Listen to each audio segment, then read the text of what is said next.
Good morning. I'm LaShondra Shaw, PIO for the City of Austin, and I am the moderator for today's news conference. Spanish interpretation of this news conference is on ATXN 3. To start, Dr. Mark Escott, Interim Austin Travis County Health Authority, will first Mark, say a can you few hear me? words, followed by Austin Public Health Director Stephanie Hayden.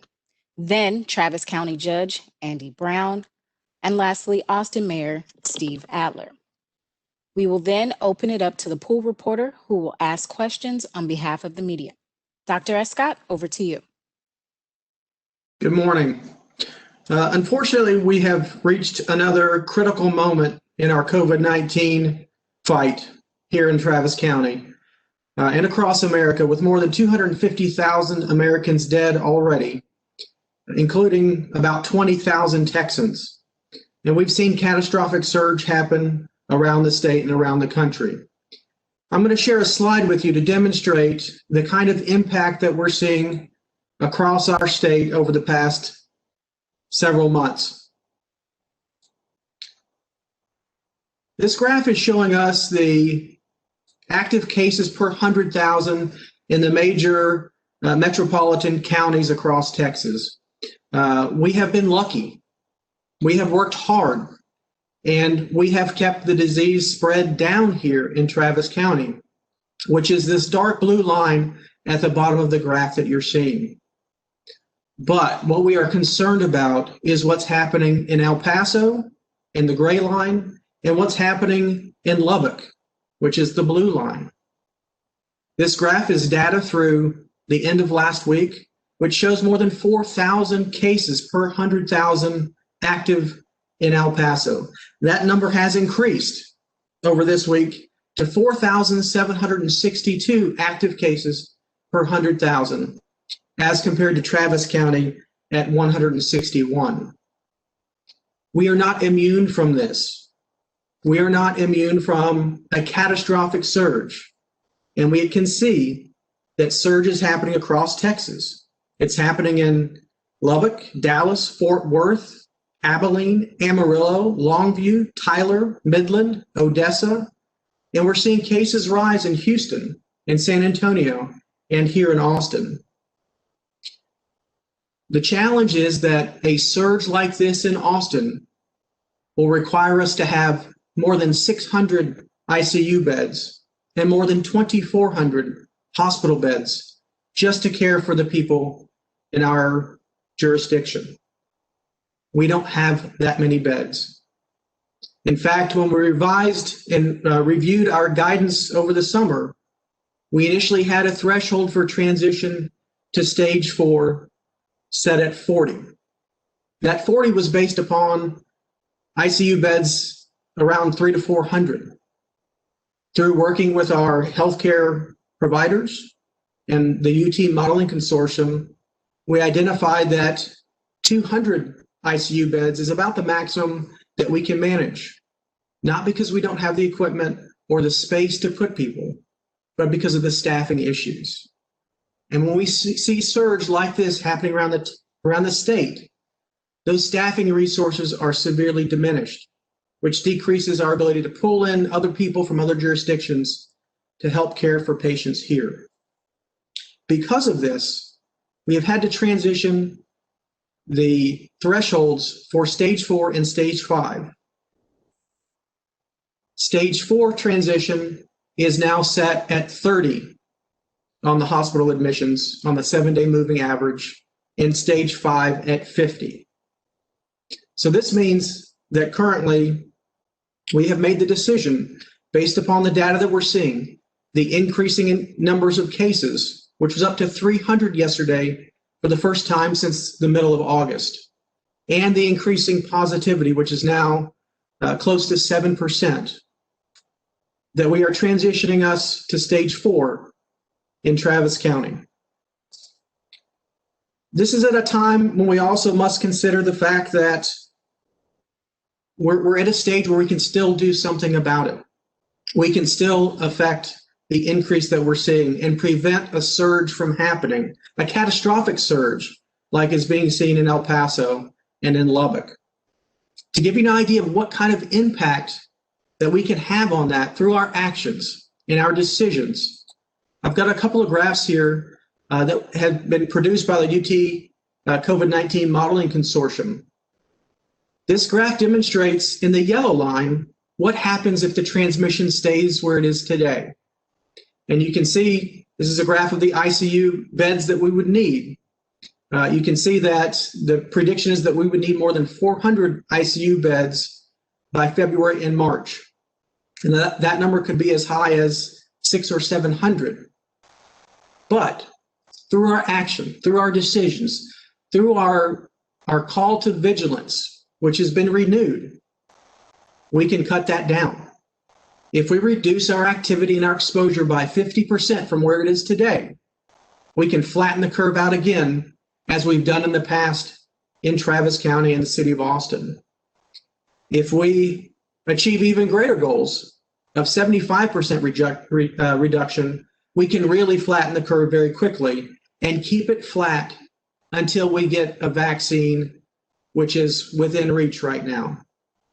We see similar graphs associated with the hospital admission change. And you can see that following Thanksgiving, there is a significant increase in the risk. And why is that? Because Thanksgiving is a time when we all get together. Thanksgiving is a time where, for COVID-19, we are going to be the most vulnerable.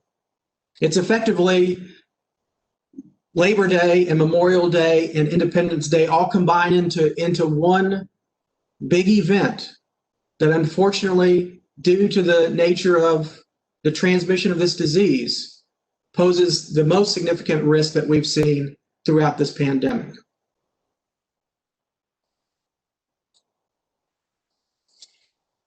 So ultimately, what we need people to do is, number one, if you're high risk, if you're over the age of 65, if you have underlying significant health conditions, you need to stay home.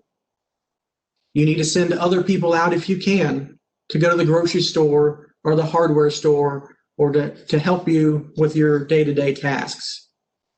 And we also need to encourage everybody, even if they're lower risk, if they're going to be interacting with other people outside of their household, to do so with a mask on and social distanced. We have lots of cases that we've reviewed, and what we are seeing is the same thing that we've been seeing throughout this pandemic, and that is where masks are being worn and where people are distanced, disease is not spreading effectively. Where it is spreading is when people take off that mask and close that 6 foot of distance to be closer to other people. I know it's challenging, but we have to renew the call to action. We're also asking businesses to reduce their occupancy to 25 to 50% to help us mitigate the risk of spread. We know this has been a hard time for our businesses, but we want to keep them open. And the best way to do that is to limit the risk that we have now and keep them functioning, keep them open, and keeping them productive. If we do not take the steps to change now, to mitigate the risk, to flatten the curve, we could be in stage 5 territory in just a few weeks. And we must do all that we can to prevent that from happening so that we can keep our businesses healthy, keep our schools healthy, and keep our community healthy. With that, I'll pass it over.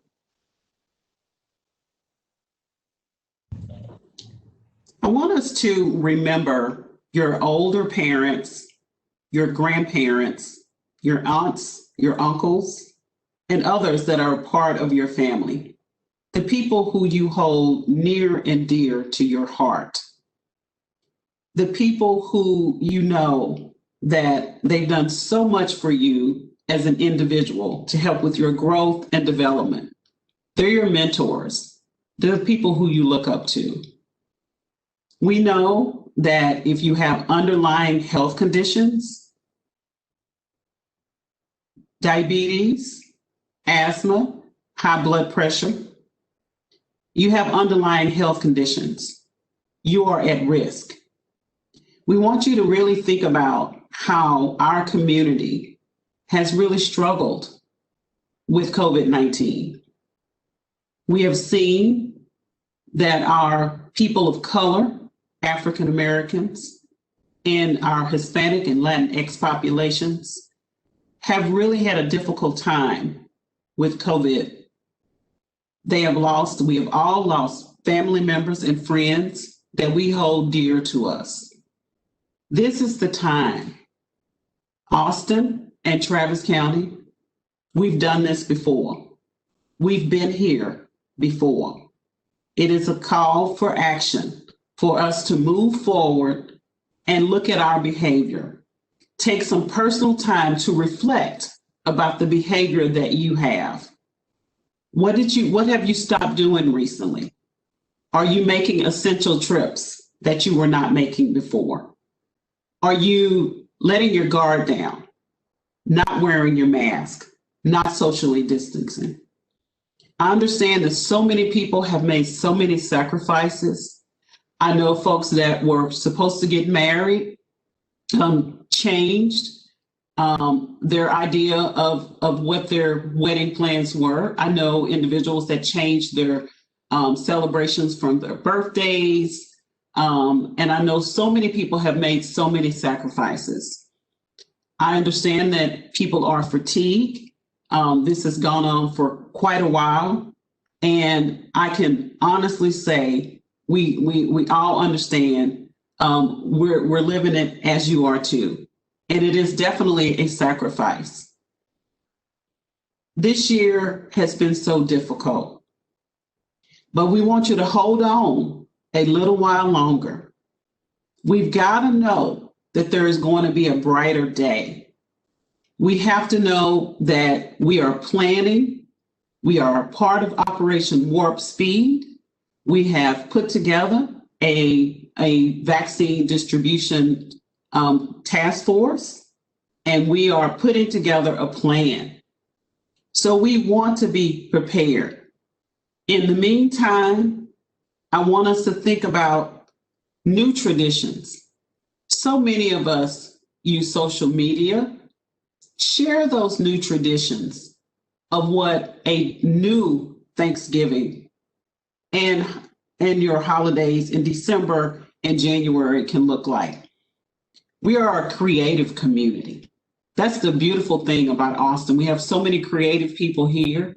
Share those new ideas about the new traditions, because we've got to make a change. We've got to run this race, and we've got to finish strong. And I'm calling us all so we will finish strong. At this time, I will transition over to the next speaker. Thank you.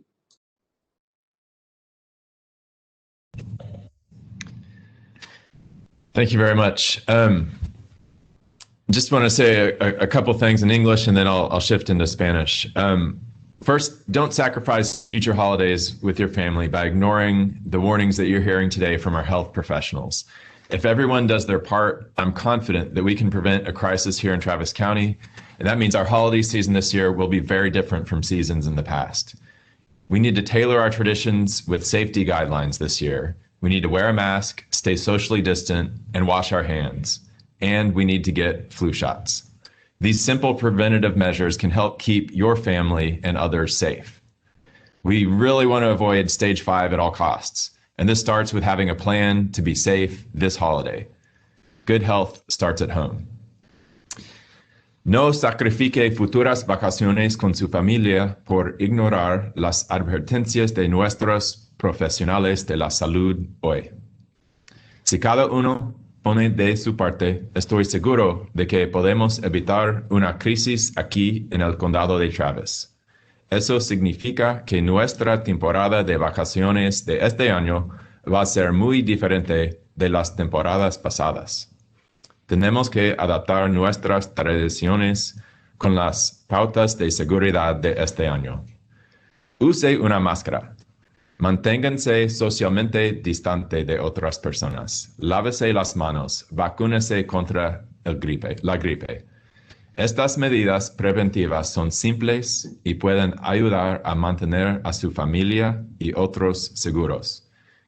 Queremos evitar la etapa 5, Y esto comienza con tener un plan para mantenernos saludables estas vacaciones. La buena salud pública empieza en casa. Y última cosa, la población latina ha sido afectada en una manera más grave que otras poblaciones. Cuídense. Gracias. And now I'll pass it on to the next speaker. Thank you.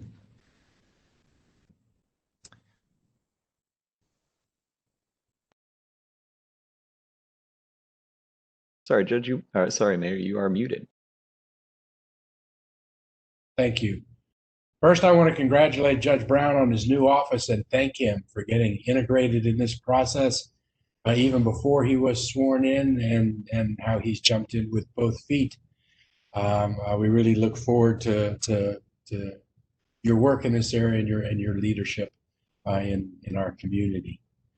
The judge and I will continue to listen to our public health officials and be guided by the science and the data as we have throughout this pandemic.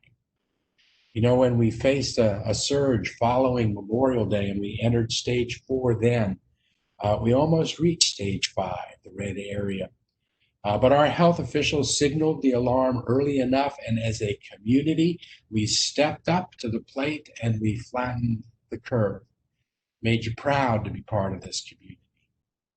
Our community's effort over the summer helped us fall back to the yellow, stage 3, and we remained there for multiple months. We can get there again, but we need to do it together. Please remember the 3 W's. Wear a mask, watch your distance, and wash your hands. These things work. We have seen them work here in Austin.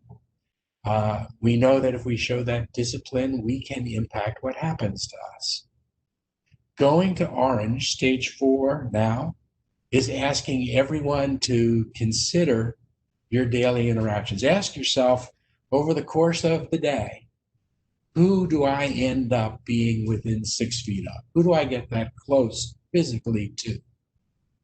Stage 4, orange stage, means we consider that, and now we make an extra effort to limit those close interactions.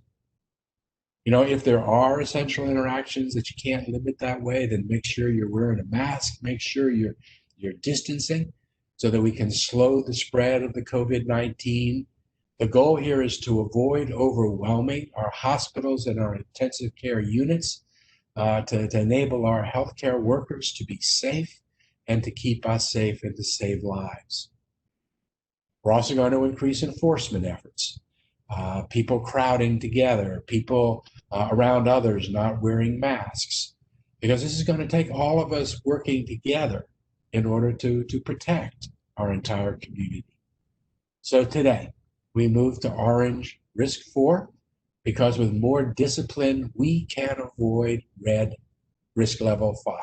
We can avoid closing schools and more businesses by our actions together, especially over this coming Thanksgiving. We get to decide how badly we want to stop the increased hospitalizations, how badly we want to keep schools open, how badly we want to keep our businesses open. It is up to us. But if we're going to get that done, we have to act together and we have to act with greater discipline. We have control over our future. We've done this before. Now let's do it again. The vaccine is close. We're almost there. We just have to dedicate a little bit longer. Mask, small groups, stay home when you can, and distance. As Judge Brown and Director Hayden said, look at your family and remember who you're doing this for. Don't jeopardize years of future holidays by taking unnecessary risks this Thanksgiving. We need our community to come together again to slow the spread of the virus in Austin, Travis County. We have done this before, and Austin can do this again. Thank you, Mayor. Now we're going to go over to our pool reporter, Hannah Rucker with KView, to begin the question process. Hannah? Thank you. A good Thursday morning to all of you. Thank you for having me this morning. We're going to start things off with our first question from KView. Dr. Escott, I know that you created those graphs there, taking a closer look at El Paso and Lubbock and just some of the serious issues that they are dealing with right now in regards to hospital beds and enforcement. Specifically, what can Austin do differently? I know El Paso tried to implement that curfew. It was unsuccessful, kind of back and forth. What can we specifically do that maybe those cities weren't able to get done? Well, I think that we are blessed as a community because we can all agree that the science should drive our decisions. The data should drive our decisions. One of the challenges in El Paso is there's controversy, there's conflict between city and county officials. And when there's conflict, people, I think, lose confidence in the message. I think we've had a unified message here throughout this pandemic. We have been grateful to Mayor Adler, Judge Eckhart, Judge Biscoe, and now Judge Brown, that we can all come together and provide a unified message. I think that is critical. I think we can't ignore the science, but we do have to ignore misinformation that's out there that clouds the messaging. And the simple fact is that none of us want to close businesses. None of us want to close schools. That is an absolute last resort for us because we understand that there is a balance that has to be found between public health and the health of the economy. And we've aimed for that throughout this pandemic. So if we take those actions now, if we act at this stage before the big risk happens next week, then we can flatten the curve and we can avoid that stage 5 that would even have us considering the options of scaling back further or closing businesses. Thank you. Our next question comes from Austonia. It says, has there been an uptick in demand for testing / longer wait times for results given the increasing number of new cases? We certainly have seen an increased demand for testing. That's through our Austin Public Health testing as well as testing throughout the community. Some of this has to do with the fact that there's more disease happening, so there are more people who are symptomatic or exposed. We're also seeing numbers of individuals who want to get tested before they go home for the holidays. And I do want to mention something that's important. A negative test this week does not provide you any effective information for next week.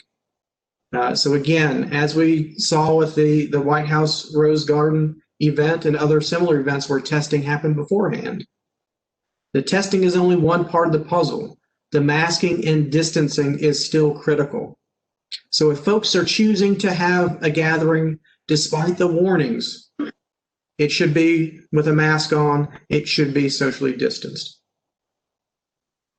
Thank you. Our next question comes from Community Impact. It says, for Mayor Adler and Judge Brown, if tightened restrictions force more businesses to temporarily close, will the city and county consider offering more rent relief and financial assistance to those businesses and restaurants? Many restaurants particularly have said they won't be able to withstand another closure and aren't profitable at 50% capacity.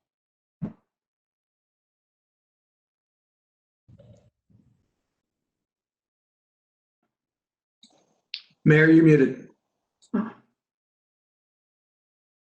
Staff's really good about making sure that we mute. The city and the county need to do everything that we can to bring as much support as we can to businesses in our community. There are so many that are suffering so greatly, especially in the hospitality industries, restaurants, bars, music venues, and the like.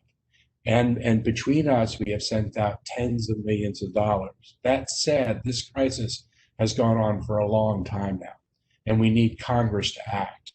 We need the new CARES funding.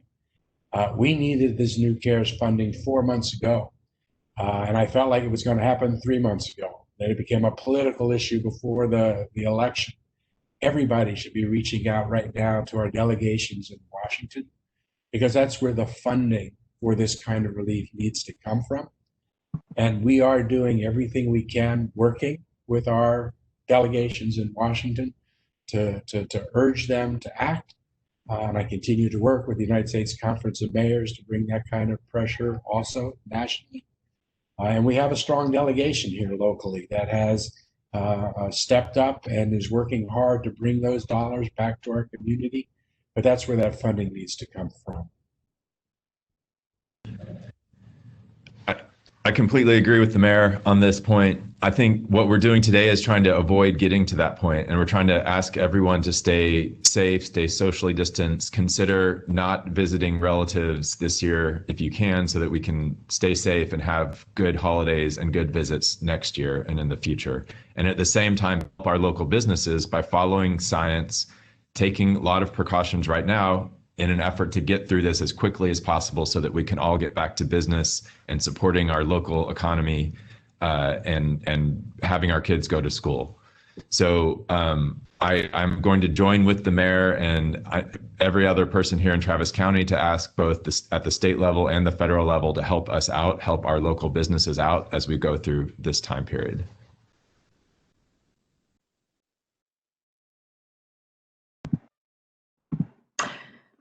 Thank you both. The next question here is from CBS Austin. It says, Austin is asking businesses to reduce capacity to 25% to 50%. Is it possible to enforce that request? The mayor says enforcement will be expanded. What does that look like? Safety is number one. I think the thing that we've done this entire time is that we have provided technical assistance. Our environmental health staff have worked very closely with the restaurants to ensure that they are very safe in their practices. And so that is the number one thing for us, is ensuring that everyone is safe. As a part of our system, we initially start off with technical assistance and provide that support. It is a progressive system, however, because we have the ability to issue citations. And so that is where we are headed at this point, to continue to provide the technical assistance and the initial warnings, but they will turn into citations. And our staff will continue to be very visible in our community, even in instances where we have bars that were formerly bars that have transitioned to be in the restaurant business. I think it's important to note that, as Director Hayden said, we're trying to provide as much support and assistance as we can to businesses like restaurants, trying to make it easier for restaurants to be able to open up more places outside, and as many other things as we can. But ultimately, enforcement means also looking at individuals, making sure that when they're in groups, they're wearing masks, and we don't have groups gathering in sizes. This is something that isn't just businesses. It's something that we have to look at ourselves and our own conduct. And to be clear, this going to Orange today is asking everybody to take a look at their individual interactions. And by going into Orange at this point, the request of the community is don't go to restaurants and eat inside as much as you may have done in the past. Because now is a time when, as a community, we have to limit our interactions. Just because you have the legal ability to do something does not mean right now that it's the right thing for you or your family or for the community. We're all going to be in this together, and our ability to be able to avoid shutdowns and closing schools is going to depend right now on how we do collectively as a community. Let me just add one other thing.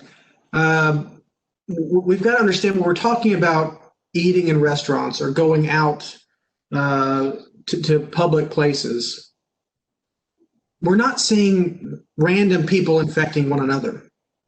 We're seeing people who know one another infect one another. So it's okay for families, if you live in the household, to go to a restaurant and have a non-home cooked meal. It's okay to do those kind of things. But what we need to avoid and what we need to limit is the number of people that you're willing to take your mask off in front of. That should be only done with people inside of your household, because that's going to decrease the risk. The pattern that we've been seeing over the past couple of months is that people are going out to restaurants with friends and with neighbors and with larger groups of people. So there's a lot of face-to-face interactions. This disease, what we know about its spread now is the same thing that we knew back in March and April. It's droplet primarily. It's close, person-to-person, face-to-face spread. Those are the situations that we need to avoid. And if we use the advice, if we only go to restaurants and other places like that with our members of our household, we can reduce that risk of transmission. Thank you. Our next question comes from Austin American Statesman. It says, are city and county officials planning to shut down county or metropolitan parks like they did in summer as coronavirus cases rise? So there are no plans yet to close down city metropolitan parks. It is something that's under constant review by Dr. Escott and Director Hayden and our parks staff as we look at the numbers daily. You know, we still want to encourage people to go outside, and being outside is a healthy thing to do. But when you go outside, best to be alone or with people that are in your family, in your household, and don't gather in large groups.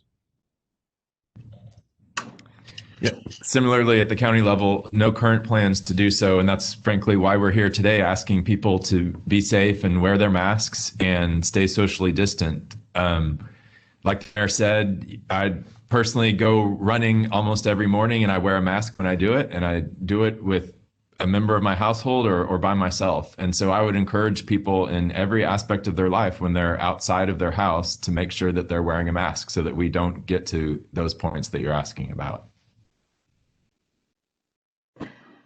Thank you. Our next question comes from Fox 7 News. It says, what is going to happen with schools under stage 4 guidelines? Again, our guidance for schools under stage 4 is really in relation to those extracurricular activities. And our recommendation there is that for sporting events like football, that they decrease the occupancy of those events. We're asking them to allow the players, allow the coaching staff, and allow parents into the stadiums, but to try to exclude other people, again, to limit that risk. So our hope is that our school districts will be able to do that. We know that we have seen disease transmission in those extracurricular activities. So other measures, such as ensuring that athletes are wearing masks and distancing when possible, will also be helpful to decrease that transmission in the school setting. Education is number one. It's a number one priority for us. Early on, we developed a school guidance document. It is an interim document. We have the ability to make those changes. We do have an incident command structure that is set up around schools. We will continue to meet with the schools and advise them and provide information to them. But we also provide that information to parents as well through our medical hotline. And so we're going to continue the path that we've been on and provide that guidance. And as things change, we will provide that additional guidance that will give them the support that they can make the best decisions for them and their children. Thank you. Our next question comes from Austin Chronicle. It says, with cases and hospitalizations continuing to rise, is it possible that bars might not reopen until next year? So that, like I've said before, I think what we are basing all of our decisions on at the county level and as to anything is looking at science and what is going to get us through this safely. So until the cases start going down, which they are currently not doing, the cases are currently going up in Travis County. The bars are currently closed because of the governor's previous order. And we are going to keep looking at science. We're going to keep looking at the COVID levels every single day. And Dr. Escott, the mayor, and I will continue talking every single day to see how soon it is that we can get back to business as usual and recreation as usual in Travis County. And that's going to depend on everybody's hard work over the next couple of weeks of staying distant, not making that trip that they were thinking about making, and wearing their masks at all times possible. And I'll just also add to that we're concerned about bars which are now masquerading as restaurants, bars that have very minimal food service that are able to be open now under the loophole that was created. This is an area of focus for our enforcement efforts because we have seen some patterns of misbehavior and lack of attention to the guidelines from some of those establishments. We've seen large crowds on 6th Street outside of these establishments.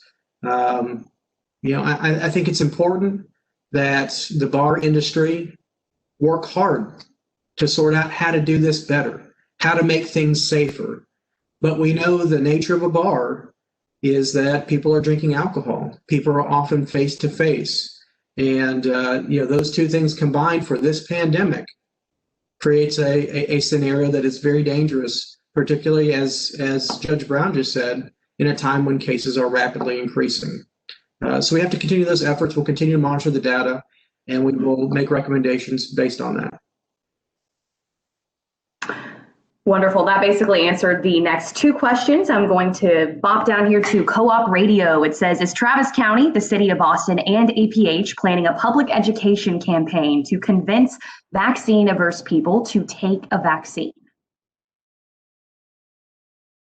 As a part of our vaccine distribution task force, that is one of our priorities within that process, is to develop the plan, identify the priority populations, but also put in place a communication and marketing strategy.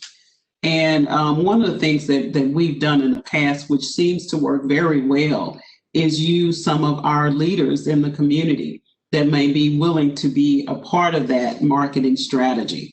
And so we are definitely going to be working with in non-traditional settings, as well as with partners, advocates as well, to be able to move this to a place where folks are comfortable with the vaccine.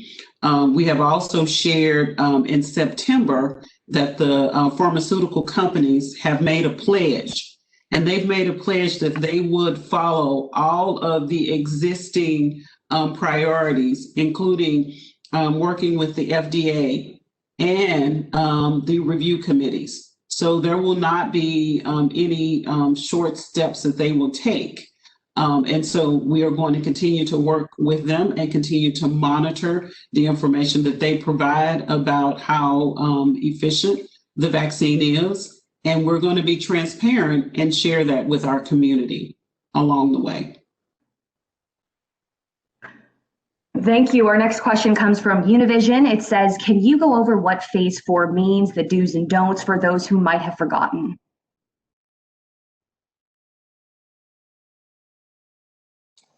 Sure. The phase 4, and this is on our website at austentexas.gov/COVID-19, which will be updated as we speak. But the primary things for people are that the limitations on gathering are still set at 10 for low-risk individuals. The big changes for high-risk individuals, those who are over the age of 65, those with underlying health conditions, that their gathering should be limited to 2. In addition to that, the recommendation has changed for travel outside the household, and that should be restricted to essential trips only. Thank you. The next question comes from KXAN. It says, if cases and hospitalizations continue to rise, will city and county officials consider a strategy that defies the governor's order and declaration that there won't be further shutdowns in Texas?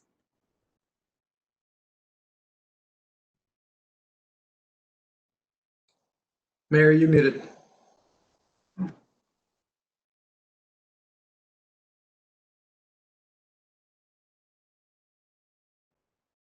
Did you get me on? You are on. Okay, great. Thank you. Let me get back so I can see you.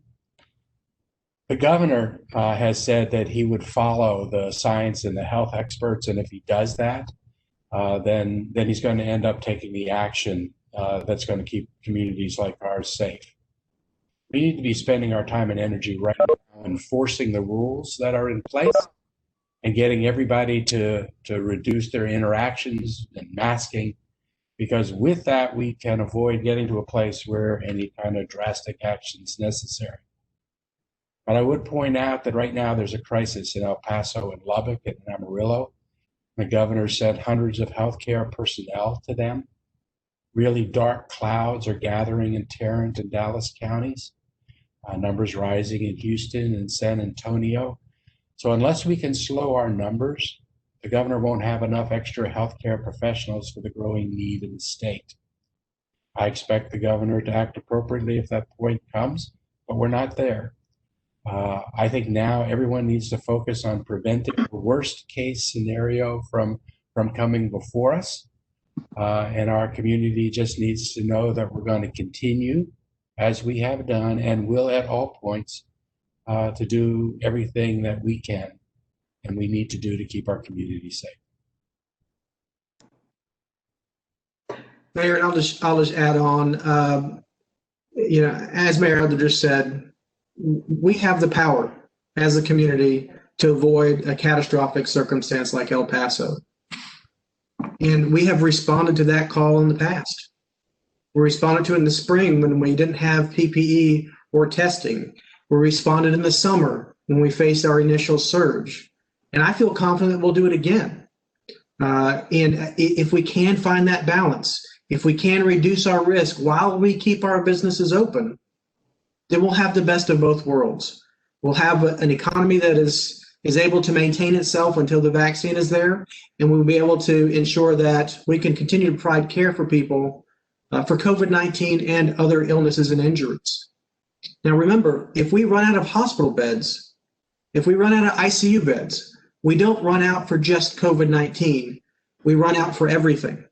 And this is what we're seeing in West Texas right now. Austin, other jurisdictions are receiving not only COVID-19 patients, but other patients who cannot be cared for in those facilities because they are absolutely overwhelmed. We have to do our best to avoid that situation here.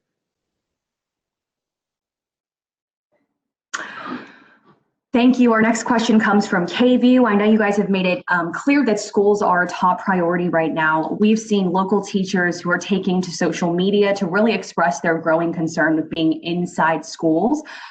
For Dr. Escott, in your opinion, is it safe for teachers to continue in person? Do they need to go all virtual at this point?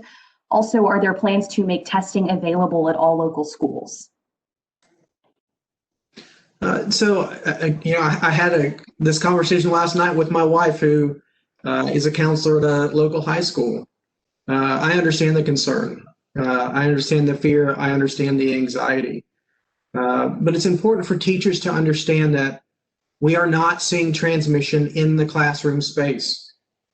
We are seeing it in social gatherings. We're seeing it in football, in volleyball, in cheerleading, in dance team. We are not seeing it when people have their masks on. We're seeing it when they take their masks off. So I think teachers should have some confidence that the measures that are in place, the distancing and the masking and the hand hygiene, is doing an effective job at mitigating that risk. But again, we have to look at efforts, including our schools, to decrease the risk further. And our hope is that we will continue to work together with our superintendents and other stakeholders in the community to ensure that we can keep schools open safely.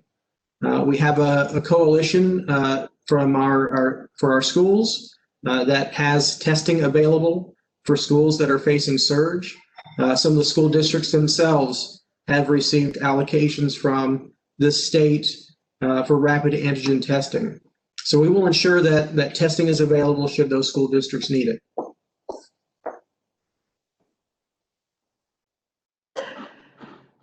Thank you. Our next question comes from Austonia. It says, is there any evidence that Austenites... Can I touch on that last one? Yes, sorry. That's okay. Dr. Oscar, I think one thing that might be worth touching base on is as we go into Thanksgiving, obviously we're asking and suggesting to people that they spend that time at home with their families. We also recognize the reality that there'll probably be some families that are going to travel over Thanksgiving, which is not what is encouraged.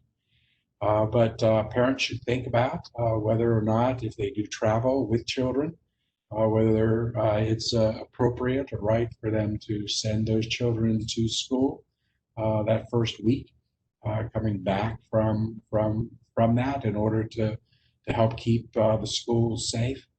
But I'm particularly concerned about that week directly following Thanksgiving, and probably something that needs further discussion with you and for the schools and parents to be thinking about.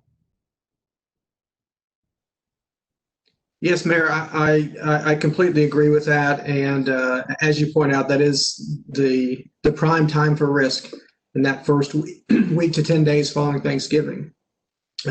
So if parents who decide to travel or to be in gatherings with people outside their household, the best advice there is to be virtual that week following Thanksgiving, to be tested at the end of that week to ensure that, or help to ensure that their child is COVID negative before they go back to school. Again, we have to all look at opportunities to help mitigate that threat from Thanksgiving, and that is one way to do it. I encourage parents that if they are thinking about what type of plans they need to make once they return with their children after the holidays, if they've traveled, I would suggest that they reach out to the schools and have that conversation, because I understand that there is a choice. Once you're virtual, you're virtual. Once you're in person, you're in person. And so I would suggest that parents go ahead and reach out to the school districts, have that proactive conversation with them, and make those arrangements about, how I can continue to have my child educated once we return. And I am doing this because I'm thinking about safety first. I'm thinking about the students, and I'm thinking about my family. And so I know that the school districts would be willing to work with the families if they just reach out to the schools and have that individual conversation with them.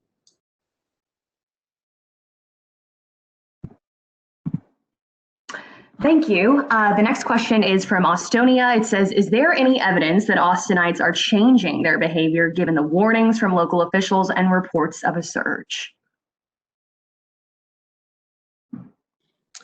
Well, I think I should say that we'll see. We've just started seeing the increase. We know it takes 2 or 3 weeks to see meaningful change. Our predictions right now, our projections from UT suggest that we may plateau for the next week or so, and then after Thanksgiving take off again. So that may be some impact of that post-Halloween messaging that we've been putting out. But again, we've got to sustain the vigilance. Right now is a time when literally the vaccine is almost in our hands. So it's worth buckling down, strengthening the vigilance for a little bit longer so that we can prevent needless hospitalizations and needless deaths. This has been an unimaginable disaster for America, and we can really work hard to prevent it from getting worse. But now's the time. It's not later. It's not 2021. It's today. I would also like to add that we have asked Austin and Travis County a call to action. We're doing that today, but we've done that in the past. And Austin and Travis County citizens have definitely stepped up. They've also taken that individual initiative. They've looked out for their families and friends and loved ones. And so we've done it before, and I am fully confident that we can do it. We can do it again. We reach out early enough, and as Dr. Escott has showed, those are our forecasts. And so if we make the change now, things can definitely be better. We can reduce the number of hospitalizations. We can bring down our positivity rate, and we've done it before, and I'm confident we can do it again.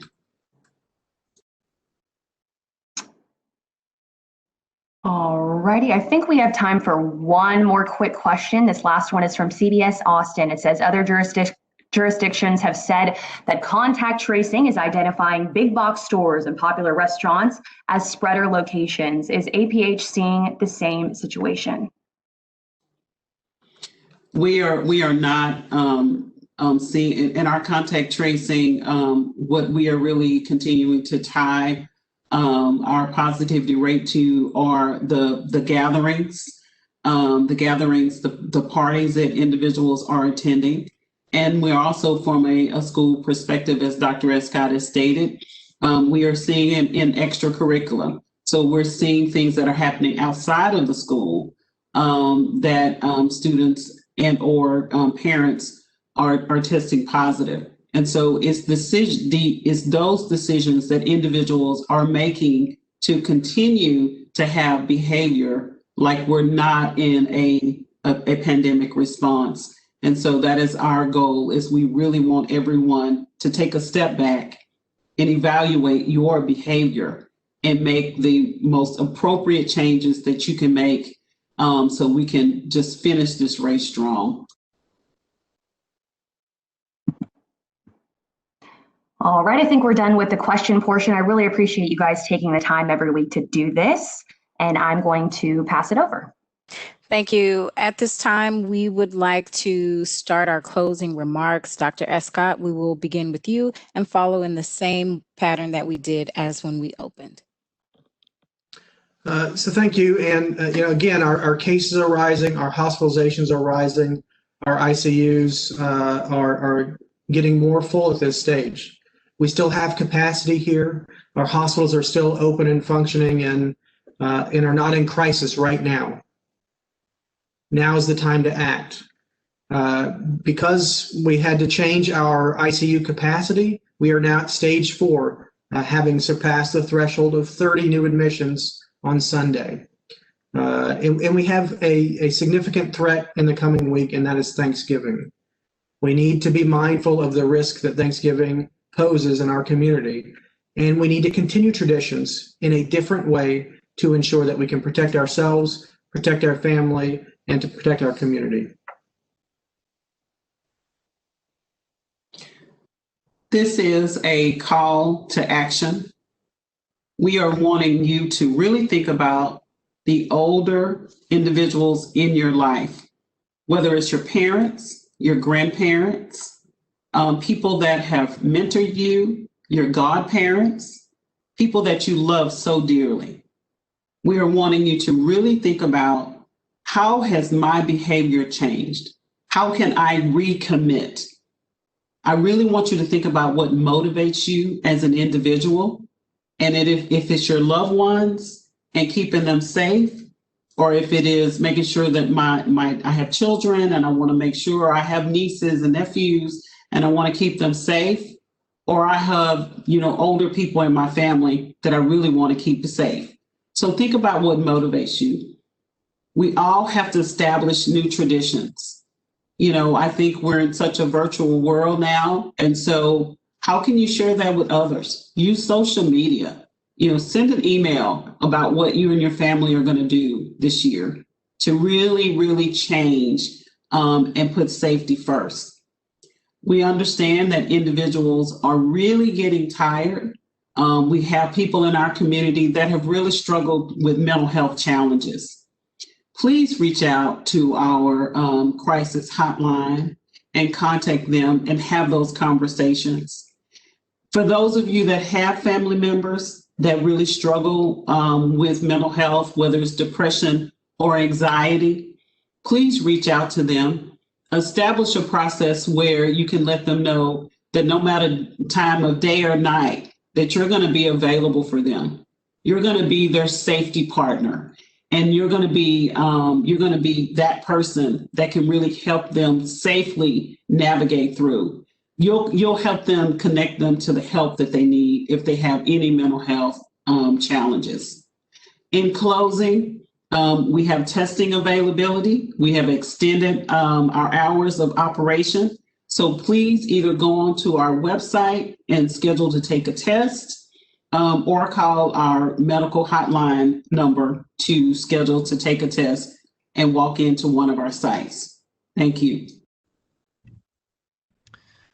Thanks. I just want to follow up with a direct answer to Telemundo about their question earlier. En etapa 4, para personas de alto riesgo, que son personas con problemas de salud o que son mayores de la edad de 65, quédate en casa aparte de viajes esenciales.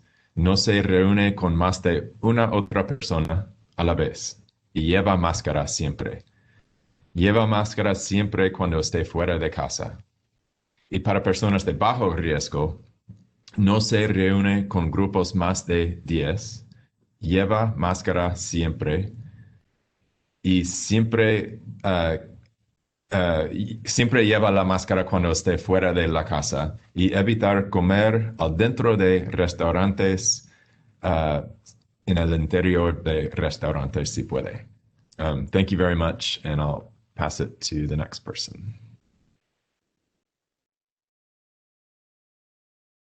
No, I think I'm going to close.